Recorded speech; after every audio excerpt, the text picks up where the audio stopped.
ছিল দুই বোন, রিমি আর সুমি। রিমি ছিল খাটো, খুবই নম্র আর ভদ্র মেয়ে, আর সুমি ছিল লম্বা, সুন্দর, কিন্তু একটু অহংকারী স্বভাবের।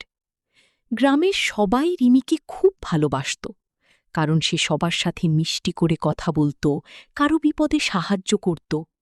অন্যদিকে সুমি নিজের সৌন্দর্য আর লম্বা হওয়া নিয়ে খুব গর্ব করত। সে অনেক সময় অন্যদের ছোট করে কথা বলত।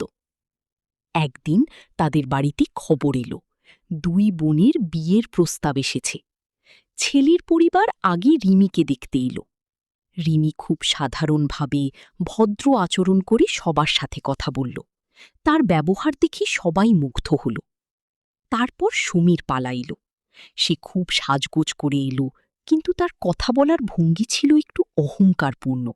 সে ভাবছিল তার সৌন্দর্য দেখেই সবাই তাকে পছন্দ করবে। শেষে ছেলের পরিবার সিদ্ধান্ত নিল তারা রিমিকেই বউ হিসেবে নিতে চায়, কারণ তারা বলল সৌন্দর্য সময়ের সাথে কমে যায়, কিন্তু ভালো ব্যবহার আর চরিত্র সব সময় থাকে। এই কথা শুনে সুমি খুব কষ্ট পেল।